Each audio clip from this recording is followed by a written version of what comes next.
Welcome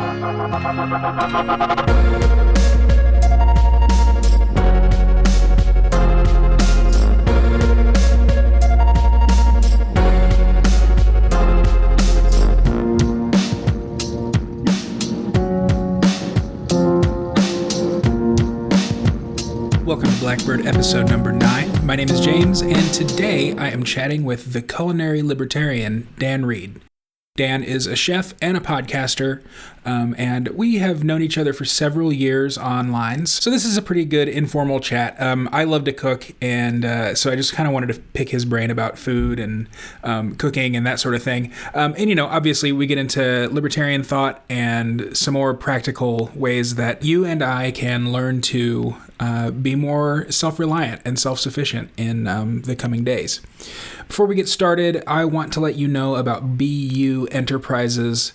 Friend of the show and friend of the movement, Juliet Nail, is a yoga instructor and a wellness coach, and she would like to welcome you back into your body. If you are a business owner and have a team that you would like to offer wellness programs to, consider going to BeYou Enterprises to provide your team with instruction on yoga and other body movement and body awareness exercises that they can do at their desk, whether they're at home or the office.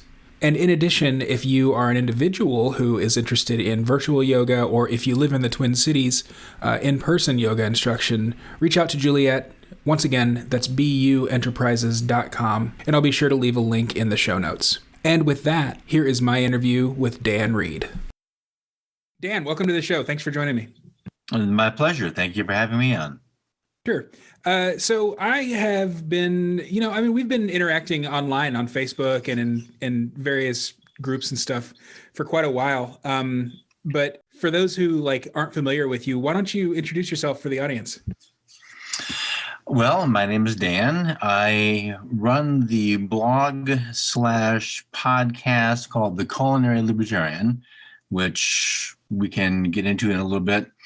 Before that, really, I'm a cook, and I don't cook now professionally, but I spent 20 or more years in food, both in restaurants and then in hotels, and then transferred that into grocery stores and bake shops.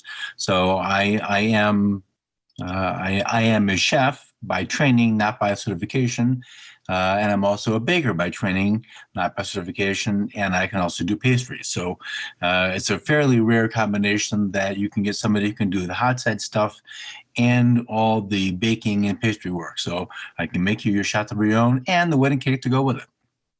That's an unusual combination. That's impressive. That's like Chef John tier. Well, I grew up, I came up, as some of the Southerners like to say, in a tradition of food where if you're going to call yourself a chef, then you have to be able to do at least everything in the kitchen. Now, we wouldn't expect the chef of the kitchen to excel at pastries more than the pastry chef whose job it is to do only that thing. But if the pastry chef is out and they need some desserts, you'd be able to make some cakes, make some pies, make something so that the restaurant has desserts to sell. So there's this thing in me, this old world. This guy was Czech. He was Milo Sihalka, the first certified master chef in the U.S., certified by the CIA and the American Chef Association, American Culinary Federation. Sorry, he was just that way. There was a way to do the job, and the way to do the job was the right way, and there was a right way.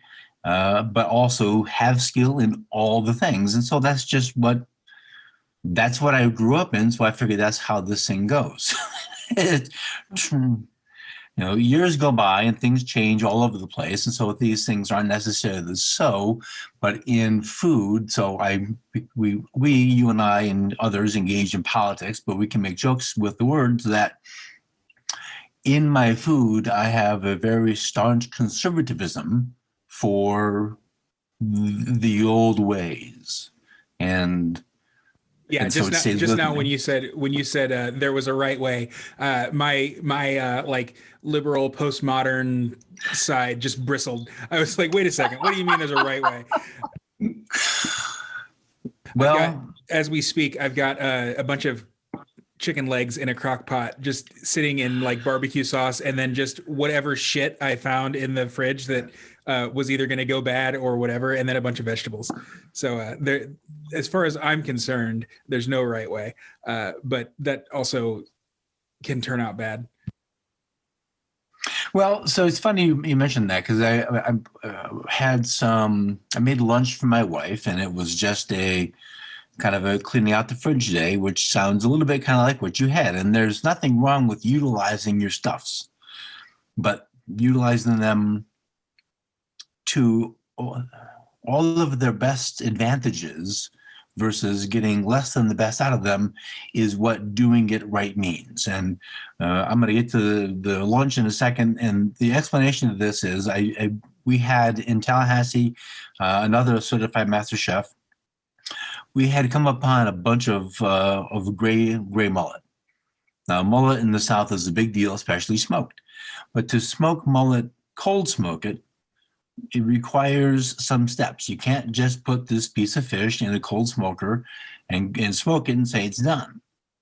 Well, it will be smoked. It won't be right. You'll say, gee, lots of things are wrong with this. And what's wrong with it was that you didn't do for the fish what it wanted done, this is a very strange thing to Americans, Western culture. You didn't treat the fish the right way to get the result you needed. You dishonored the fish, which is very Eastern, but this is where it gets kind of weird. There is a respect and a reverence for the ingredient and the procedure to obtain the right end result. So if you've ever had superior smoked salmon, you say, wow, man, I don't know what they did, but this is it. This is the thing. And when it's not there, you say, well, whatever. This is like, okay, it's fine, but it's not great. The difference between fine and great is doing it the right way. And if you can accept subpar results as the customer, well, then that's one thing. If you can accept subpar results as the cook, well, now that's a whole other ball game, and now I'm going to have some issues with that. If you're doing it at home, I don't care, because what you do at home for the people you love, that's fine. That's not the same expectation. And anyway, so the philosophy of in the restaurant, following the right procedures to get the right results is a cook's philosophy, is a chef's philosophy, and. So your chicken legs and my chicken salad, it was smoked chicken. My wife got me a smoker for Christmas, and I had some leftover smoked chicken. So I diced it up and threw a bunch of stuff in it, which included cilantro and avocados, and she took it to lunch. And her coworker said, "This is great. I want the recipe." And she laughed. She said, "There isn't a recipe." And there wasn't. It's just this is mixed ingredients day for lunch. My husband just didn't want the cilantro to go slimy is all. Well, I wrap it up in paper towel. I rinse it off, shake it dry, and lay it out on paper towels, and then roll it up so that it takes weeks for it to go slimy. That's a good tip. See, this is what the people want from you, Dan. Thank you. I read the other day also that you can put cilantro stems in water and they will actually take root in a glass.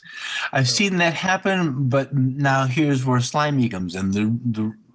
Your tap water may not be the best for the plant. In the short run, it will sprout, it will grow roots, but then it's going to say, yo, where's my dirt? And it's going to become displeased. So it will give you a little bit extra time, but I found that the slime that grows on the roots, in the water, in the cup, on the ledge, is not worth all the effort to get a day or two extra out of the cilantro when I can get weeks out of it the way I'm doing it. Perfect. So roll it up in a damp paper towel after rinsing. And then into a zip top bag, and then don't zip the bag, but just kind of roll it on top of itself. So there's some little teeny bit of airflow, but yeah, it lasts a long time. Great. Okay, so how did the Culinary Libertarian come about? This was probably 4 years ago. I was listening to a podcaster, and I'm going to reveal him in a minute. And one of his, it continues to be, is if you want to start a blog, use my link. So I did. This is Tom Woods.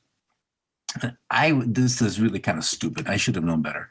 So I figure if I'm going to use this libertarian podcaster's link to start my podcast, I probably ought to do something that's libertarian, right? Of course. No. So what did I know? I knew food. I knew food well. I was learning about what libertarianism is. But I thought that these two things had to go together because I wouldn't get the deal if it didn't have libertarian in it. Well, that's how idiotic I was. But anyway, so that's how it grew. And it started out really just being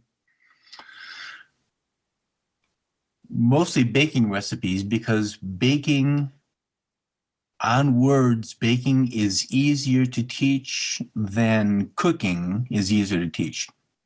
So if I tell you have a cup of flour, well, from gold medal to King Arthur to something else, there will be minor differences, but because it's a cup of flour, the minor differences are nearly irrelevant and won't matter. If we're going to talk about grilling a steak, all right.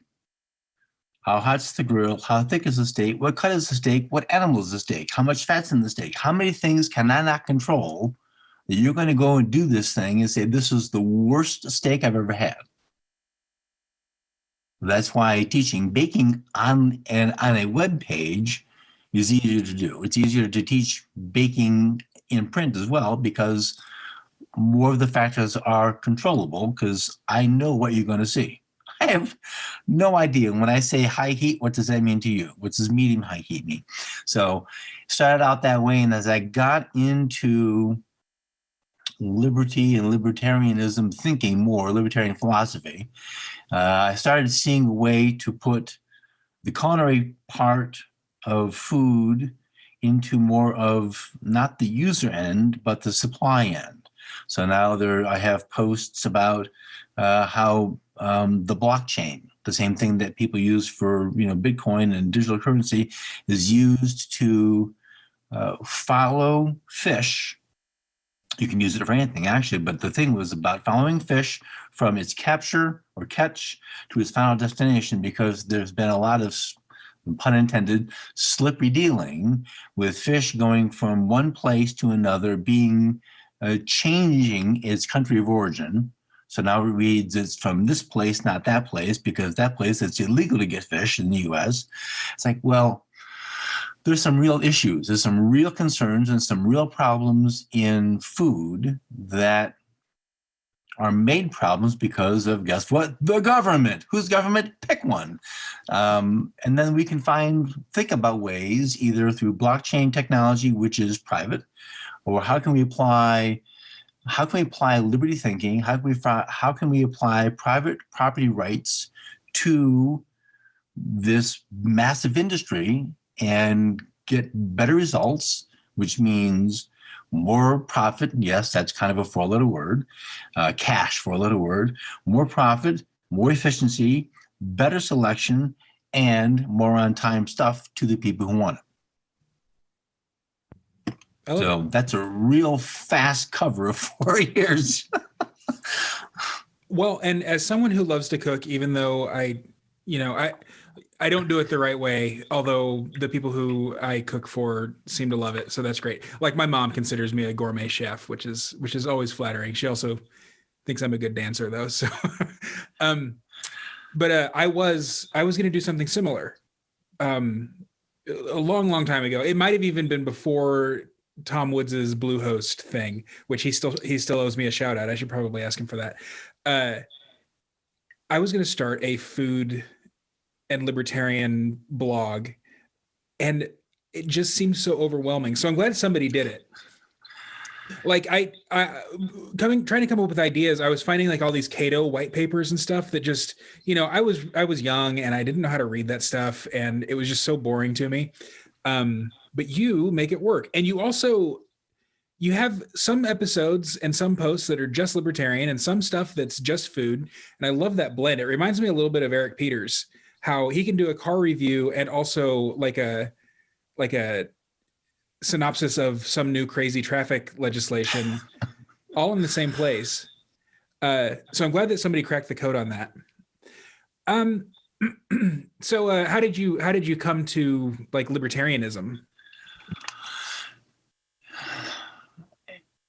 I honestly, I wish I knew the exact moments, but there was, my best memory is it's sort of a piece by piece thing. And some of those pieces are years and years apart. Where it started to catch some momentum was a former employer, former boss at a grocery store in Tallahassee, said he's libertarian, and I can't say he's not. And we love to fight with each other about, oh, you're not pure enough. But I'd never heard the word before. And so he sort of, his explanation was more into how he's not Republican or Democrat, and he really didn't get the whole NAP idea, but he might know it. He just didn't say it. I can't say. But it was an introduction to the word. So I started looking into this word, into this idea. What does this mean? And in no particular order, found Milton Friedman on Phil Donahue giving the greed talk. I thought, wow, look at this little guy. This is amazing. Now, there are sects of libertarians who don't think he's right and pure, but Milton did a lot to make a lot of people aware of this idea that, there's something other than R&D. There's this other way to think about things, and he delivered it with a panache that really made the deal. The same words from somebody else may not have worked as well. So more Phil Donahue and Milton Friedman, which led in no particular order to Glenn Beck, which somehow led to Tom Woods, and then I was down a rabbit hole, and then so you hear Woods, then you get Mises and Rothbard and Hoppe and these, like, holy crap, these things, I can't read these books. I'm not that smart. I need something easier to get to, but there's a lot of stuff that's easier to get to. I found some people who I learned I probably shouldn't have found, and I'm not going to mention their names, but we'll get that off the air. You get, so like anything else, people don't tell you what to think. Here's what's out there. You go read it, and you come to your own conclusions. And so the Into the Liberty part started with this fellow at the grocery store and Phil Donahue and Milton Friedman, and then I was chatting, actually. So you mentioned the Great Reset. I talked to Michael Ruchtenwald a couple of episodes ago, and we chat online, and was telling him that I'm feeling a little overwhelmed with this whole Great Reset thing, and it feels like there's almost no point to start discussing anything because it's just going to come undone anyway. Mm-hmm. And so I said, how do you cope with this? Because he's just ears deep in this stuff. And so he gave me some of his ideas, and I said, I like reading some stuff. And he said, well, for him, he avoids certain things, and I feel that I need to back up my knowledge in liberty with things like Mises and Rothbard. But I read parts of it. I read it here and there, and I've got them on digital books. But the things that really interest me are things like Chris Voss's negotiation, because that's stuff that I can do today. It's not current events. It's not politics. It's how can you become a better person and make the people around you better people. And so there's a whole slew of other, I hate the term self-help, but I don't mind help. So these are the things that I read, and I forgot what the question was, but. Well, you did bring up the Great Reset. So what do you know about it? And particularly, I know that one of the bits of their agenda is to rely more on plant-based foods, less on meat, and like I've heard like insect proteins and stuff like that. Are you familiar or up to speed on kind of what their agenda is? A little bit. Well, so the Great Reset is they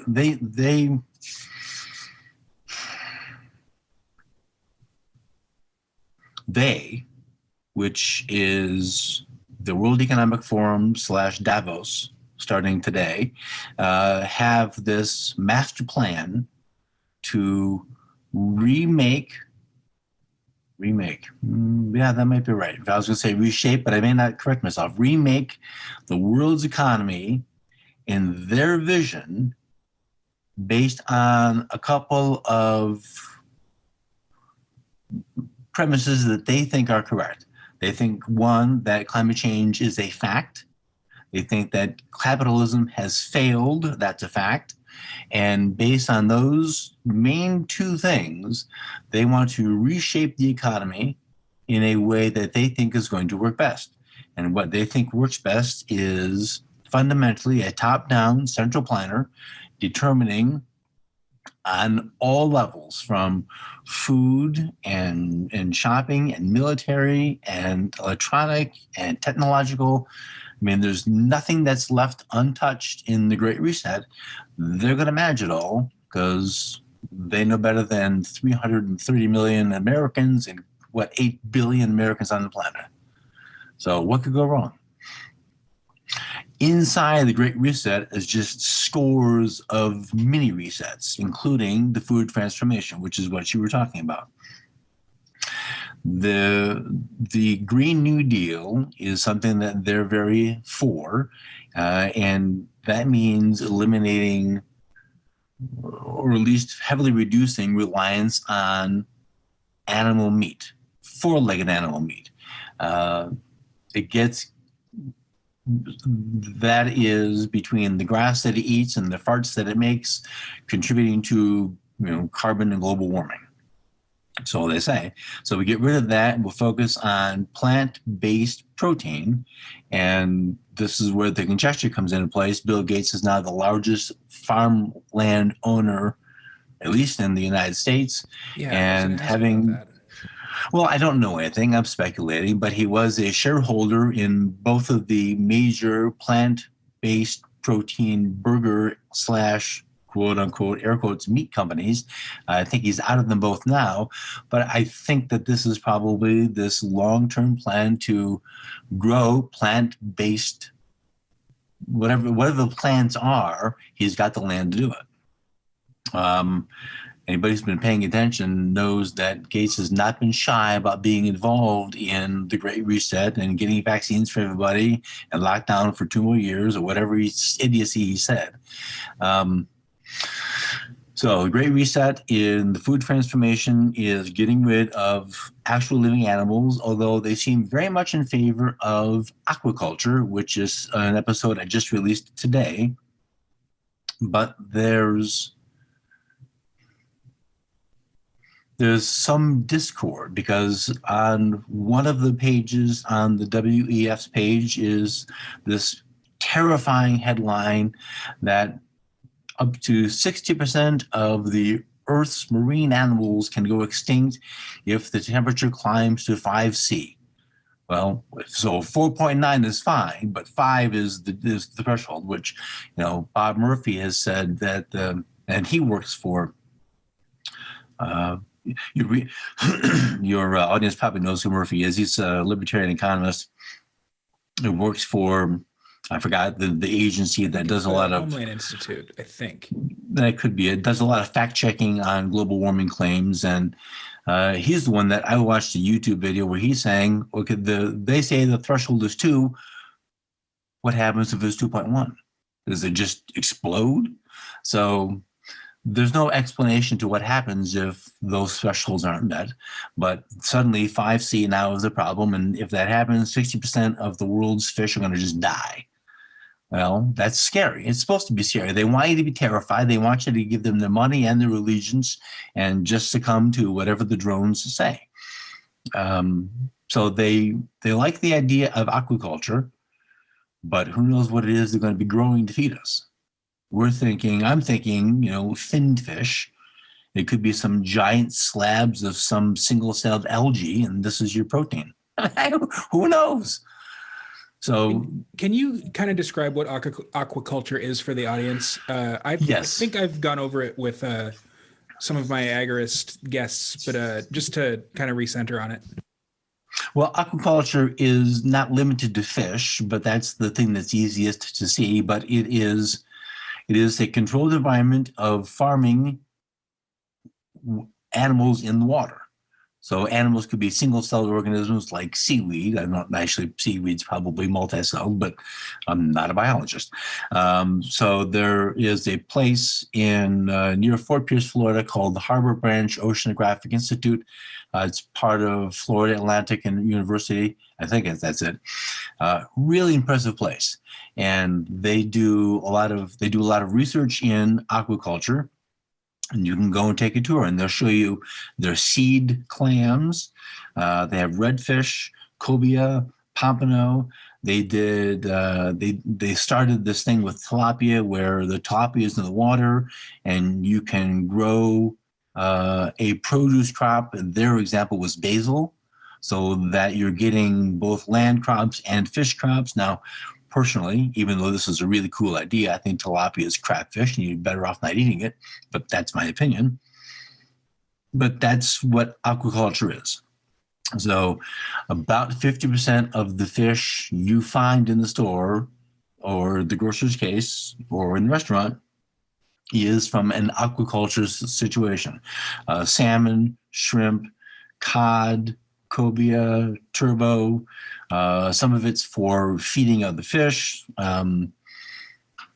Oysters, mussels, clams, scallops. Scallops is like, wow, this is really interesting. I didn't know scallops, but yeah, scallops too. But then, so that's the fun side. Hey, we can grow fish. The bad side is, damn, we have this biological thing which can have all kinds of problems. And now with these kinds of problems to biological entities, like we get sick, fish can get sick, let's give it some drugs. How much? Well, now that's the problem. So that's a separate, that's more than you asked, but quickly, different countries give different quantities of drugs to the fish, which can be overcrowded in their space, so they aren't swimming to their full potential. So the muscle meat isn't as strong as a wild fish would be. Being exposed to all of those chemicals can cause the level of toxicity to increase. So the final consumer, us, can have some issues. The color that they give the farm salmon, if wild salmon go eat shrimp and other stuff, and that's how they get their natural red color. Farmed fish are fed that color, and in some cases, people have had some very severe allergic reactions to that chemistry in the fish that they eat. So it's not without its problems, but as an idea, it's a good one to solve a food problem for the next, the World Economic Forum has a decade of action, which is now a 10-year plan to really push this great reset and all the mini resets forward, which, depending on how cynical you are, could include vaccinations and microchips and digital currency. Oh, where have we heard that before? So all these great big ideas that are coming down the pike. This new person appointed from Pennsylvania now in the Biden administration. I don't know if this is true. I don't want to spread fake news. I'll qualify that I can't verify it, but there was a suggestion that this person wants to approve loans or services for people who have social credit scores that they approve of. Well, all this stuff is part of the big plan.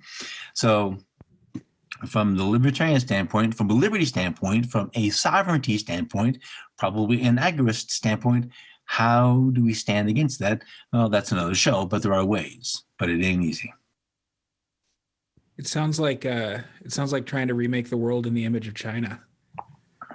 Well, it's not trying, it's planning. They are eager to do that. And if you listen to Rectenwald, who has got lots of interviews about this, lots of writing about this, that's exactly the model. China is exactly the plan they have. Not to make the world China exactly, but following their roadmap, that's what they plan to do. It's pretty scary. Yes, it is. So, what do you suggest? What can we do to remedy it? I don't think that you and I and our little movement can resist the global hegemony. But can you and I as individuals do anything to just make our own lives a little more resistant? I think the first thing we can do is, it's in the middle of winter here, but where you can either buy seeds or start seeds, learn basic outdoor skills. Learn how to plant the garden, learn how to raise chickens. More importantly, learn how to butcher a chicken. No one would reasonably expect you to dispatch a cow, but knowing how to take care of a chicken or a rabbit, that's probably a useful skill. Learning how to grow food. Identify dandelions aren't weeds. Dandelions are food. They make great salads, and there's more than one kind of dandelion. There's also salsify that grows in your front yard. You just didn't know that it was salsify. The roots are good. So learning how to identify what you can eat in your front yard, how you can forage for what's edible, and more importantly, learning what's not edible. Those are skills you can do. A guy who I think you've talked to, or at least you've talked to Pete, who has an association to John Bush and the Freedom Cells. Even without that actual affiliation, find people in your neighborhood, find people in your community, in your town, who have similar feelings about not being bored, and have skills you don't. Can somebody sew? Is somebody a carpenter? Somebody a woodworker? Can somebody cook? Find these people, build your networks, and when summer comes, you grow tomatoes and they grow eggplants, and that other person grows beans, or whatever. There's ways to cooperate. It sounds like Little House on the Prairie, but really, I think there's a lot of value, even with you pish posh and tee hee, Michael Landon, ha ha. There's value to be gained from recognizing that is really what a community should be. I mean, you and I are talking, and you're 2 hours away as the crow flies, and this is really, really cool stuff. Without this, you and I wouldn't know each other. So when this goes away, when there are rolling blackouts, who are you going to rely on? Go find those people, make friends with them. That sounds really doable. I mean, most cities even will allow you to keep chickens, and almost anybody can grow something. I, for myself, I mean, I'm here in Minnesota, so our growing season is very small. So I, for Christmas, received some indoor gardening equipment, grow lights, some shelves. I'm growing a whole bunch of different vegetables, like in tomato cans right now. And then I got a canning kit so I can learn how to preserve food as well. That is, yes, I should have mentioned that canning is so critical. So, and yeah, either canning in tin or canning in glass, or putting up somehow.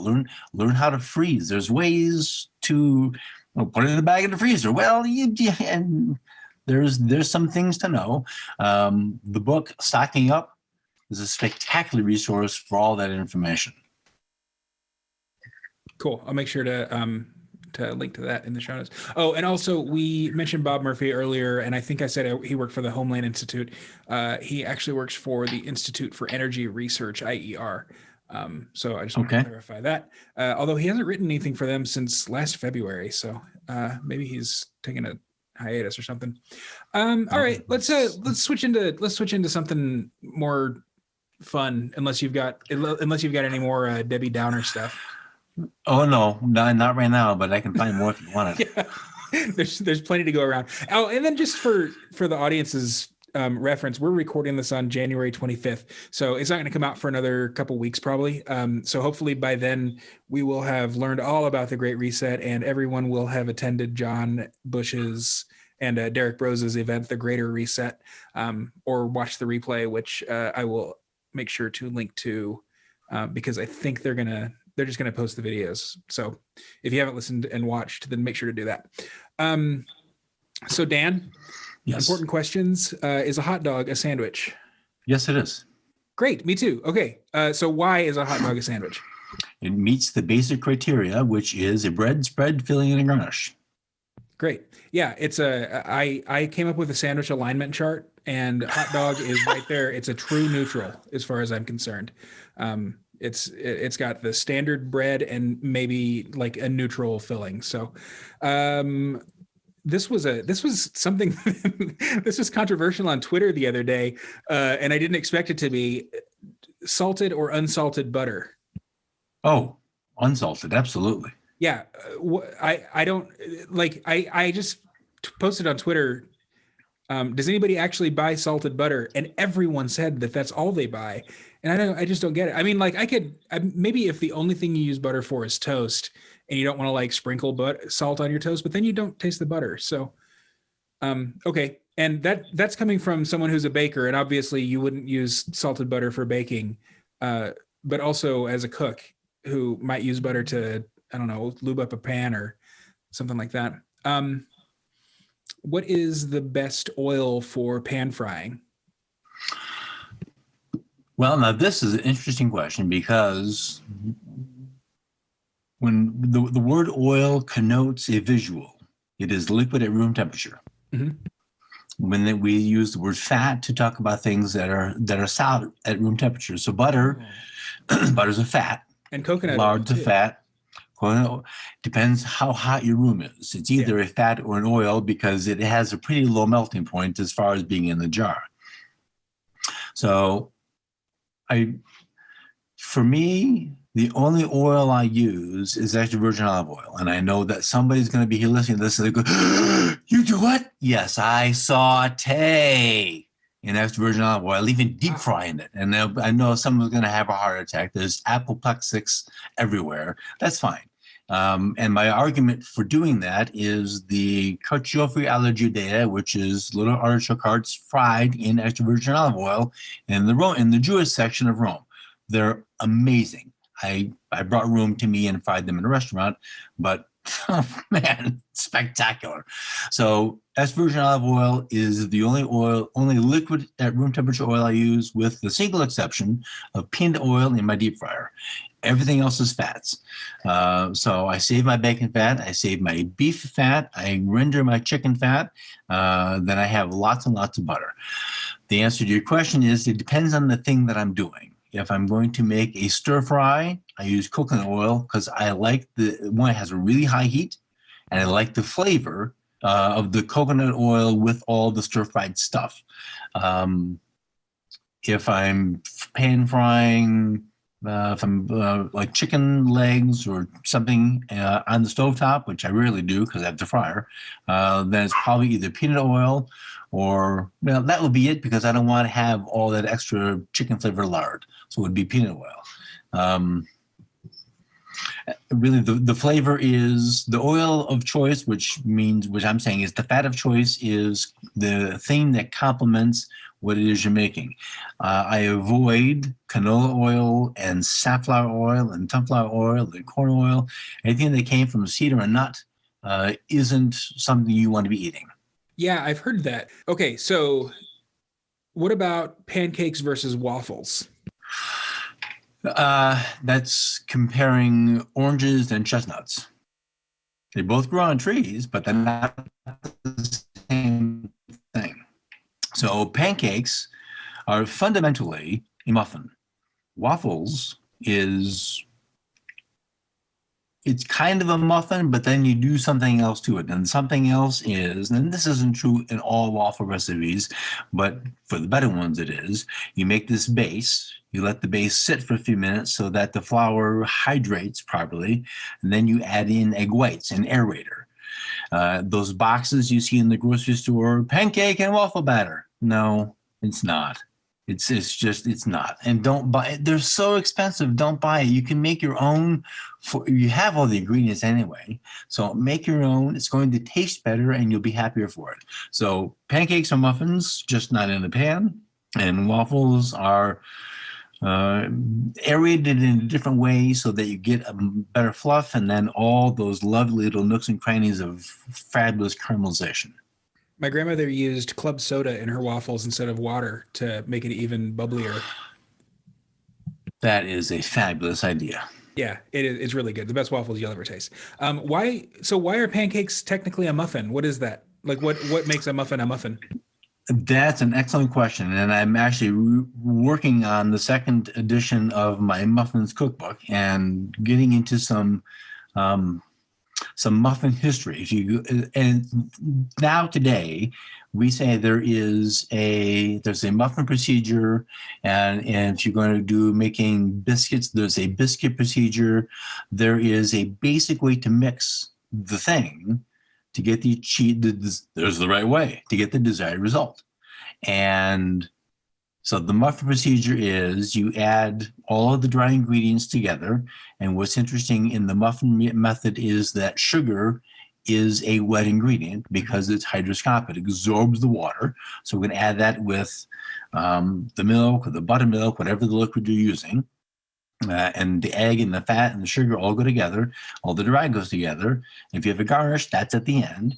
And you put the dry on top of the wet, fold it together most of the way and not more than 10 times, folding very deliberately.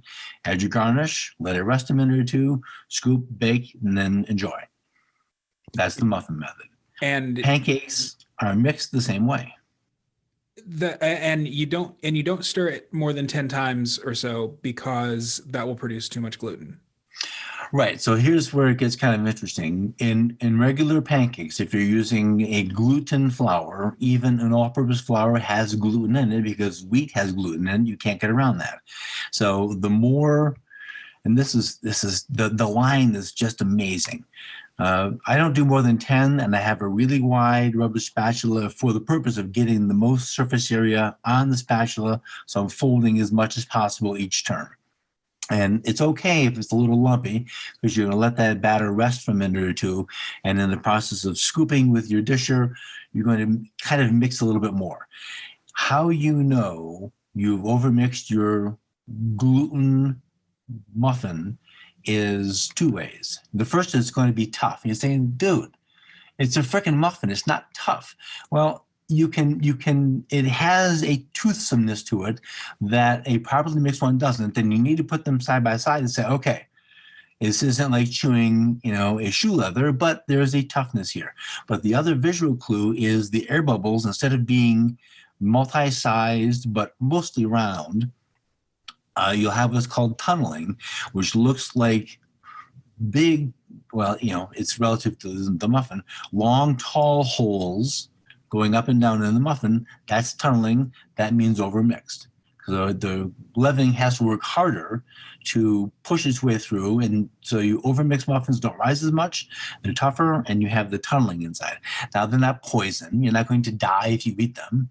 But from a right way standpoint, there is well mixed, then there's overmixed. Now, if you're making them at home, and this isn't a reason to hang your head. The difference between cooking at home for the people who you love and probably love you, and the difference is cooking at a restaurant where people are paying for an expectation of superior. Well, that's just not the same thing. If you're doing a painting because you're following a Bob Ross video when you want happy little trees, man, if you're doing painting and you're enjoying that, well, nobody really else, who cares what other people think? If you're having a good time and you're satisfied with the work you've made, nobody else has an opinion. If you're going to a restaurant and you're doing that and someone buys it and says, this is the worst I've ever had, I'm not paying for this, it's a different expectation. It's a different measurement. It's not the same. Perfect. So that's muffins. Burgers, smashed or thick? I think I like them smashed a little bit more because I don't like the meatball in the bun. I'd rather have a little bit more uniformity in a wider, thinner burger than if I want a meatball, I'm going to have a meatball. Yeah. I recently switched from from thick, and I was actually, doing the sous vide thing and, just trying to make the absolute perfect burger. They turned out tough and it's not very tasty. And, I'm using grocery store ground beef that has sat in the freezer forever. So I switched from thick to smashed, and everyone who's tried them loves them, and I've been told I could sell them, like I could serve them in a restaurant. So I'm definitely a smash burger, So not the restaurant smash burger, but a smashed burger partisan. And I think it was Kenji Lopez who turned me onto it. so let me ask for clarification on the smash part. You mean you're putting this ball of burger meat on the griddle and then pushing it down? Yep, I use a metal spatula Okay. and a French rolling pin to really, really smash it down with the spatula. All right. Because I patty them on the counter. When I go grocery shopping, I get all of the produce bags I can get, and every single thing gets its own bag because then they have ulterior uses here. So they're either picking up yucky stuff, or if you cut them at the seams, now you have this big piece of plastic that you can put down on the counter. If you're going to grind meat, I grind my own burger, and then I use the same plastic to push the patties really nice and thin. Perfect. All right. So, what is an ingredient that seems like fancy to the average person, but you think more people should use it?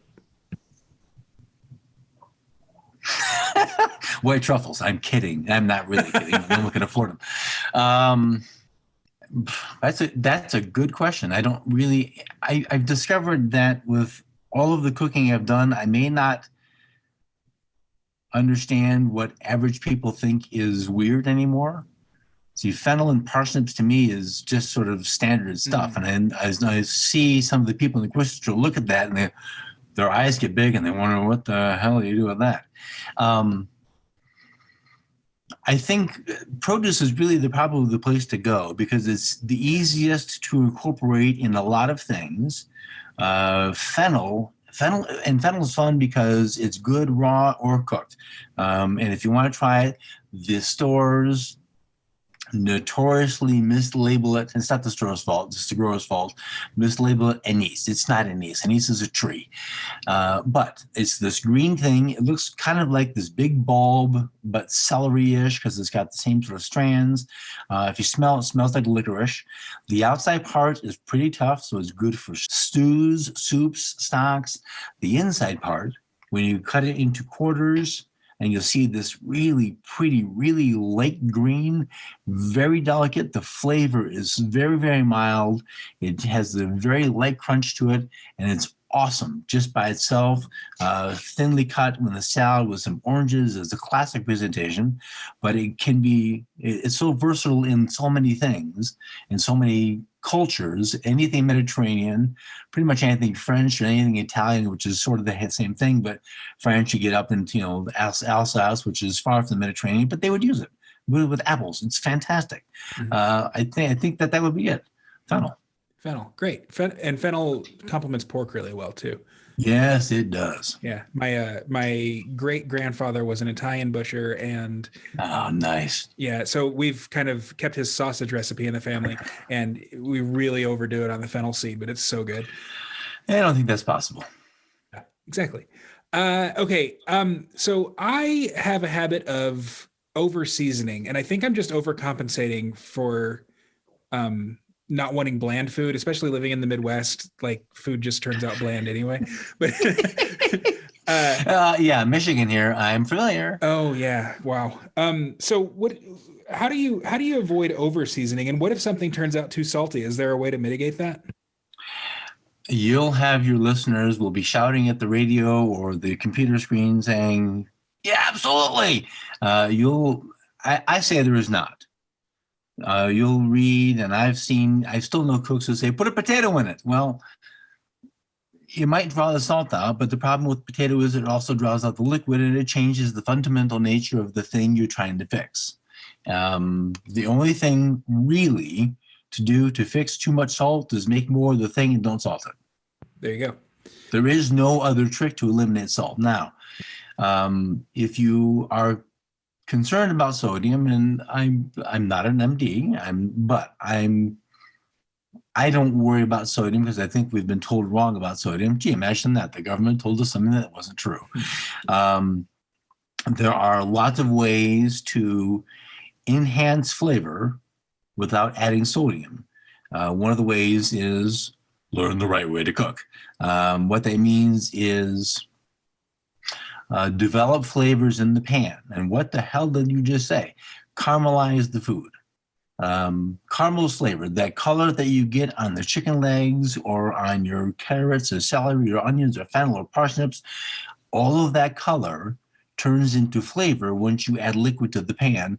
And that's how you build you can throw everything in a pot, add some water and boil it. It'll be done. You can eat it. It will not be memorable for its greatness. Take some more time and develop the flavors. And then you say, wow. All right, so this is you get the first taste, then you get some more, and then a minute later something else shows up. And so, wow, this is how you cook the right way to get flavor. You should name this episode the right episode, without adding sodium. Herbs, lots of herbs can also help bring flavor out. Now, acids. Different kinds of vinegars, different kinds of citrus. So lime and guacamole is fantastic. Lemon's really good in Middle Eastern dishes, some of the Mediterranean area dishes, even cooking it, you're going to get some nice flavor of the lemon, but the acid opens flavors up. Lemon, acid, vinegar, and there's just scores of vinegars to use. Avoid the stuff you use for Easter eggs. Don't get the white distilled vinegar, except for Easter eggs or cleaning your coffee pot. All of that acid works like sodium does in the way of opening up flavors, but it's not sodium. And by the way, you do need it, despite what you think you know. Your body requires sodium so that the brain works. I like using white vinegar for pickling. Is there a better vinegar to use for that? Oh, I think for pickling, that's probably fine.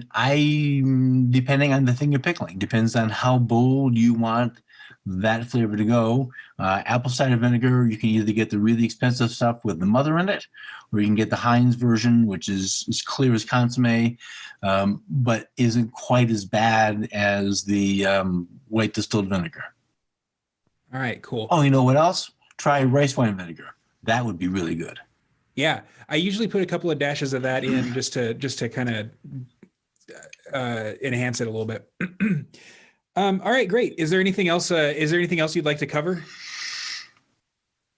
You're asking me if there's anything else I want to talk about food. Gee, how much time you got? No, I'm just kidding. However long you want, man. Well, I'm going to, since you've opened the door, I'm going to take the moment to shill from my book, Cooking for Comfort, which, Absolutely. By the way, a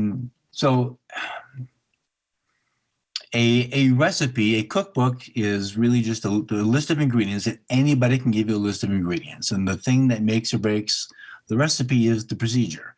The thing that I'm proud of about my cookbook is the procedure tells you more than just do something for 2 minutes. Because the author has no way of knowing what's going on in your kitchen. It's like that steak I was telling you. I don't know anything about the steak you bought. Mm-hmm. I know about the steak I used when I made the recipe. So I don't know what's going on in your kitchen, but I can tell you that when you do this thing, when you start to smell the aromas, that's your clue. Something's got to happen. And so my procedures walk you through how to do the things at a temperature on the stove you're comfortable with. So you build skills, which is really the thing about cooking. Once you have some of the basics down, how do you caramelize the veg? Do you do them in a particular order? How do I get the most flavor out of this? When do I add dry spices? Once you get these basics, now you can do anything. And you can really you can build your comfort zone, and then step out of that comfort zone and start really cooking. And that's where I think the success comes. So I want you to make the best food you can, but I don't care how you do it. And what's the name of your book? Cooking for Comfort, One-Pot Meals You Can Make. Great. And here it is on Amazon and Kindle Unlimited. If you guys, I'm referring to the audience. If you're a subscriber of Kindle Unlimited like I am, then you can get it there. Otherwise, it's a cookbook, so you probably want to actually have the physical copy, and it is inexpensive and will definitely support a great libertarian cook, chef, baker, etc. Where else can people find you online if they want to follow your work? The main place is culinary libertarian.com. And you can find all the podcasts are there, all the recipes are there. Just everything I do is there somehow. Cool. Thanks a lot, Dan, for joining me today. And I will make sure to link to all of your stuff in the notes. And again, I definitely recommend people buy your book because it looks fantastic. Well, thank you very much. I appreciate the opportunity. All right. Talk to you later. All right. All right. Thanks again to Dan for joining me today. Thank you for listening. Be sure to hit the like button, the subscribe button. Visit me on Substack where you can subscribe to this show. On Substack, there is a free option, and then also you can subscribe for premium content once that starts coming out. Or if you just appreciate the work that I do and would like to support me financially, feel free to sign up for that paid option. Either way, I do appreciate your support. I appreciate your subscription. I appreciate your ratings in iTunes. And I will see you on the next episode of Blackbird. Until then, live free.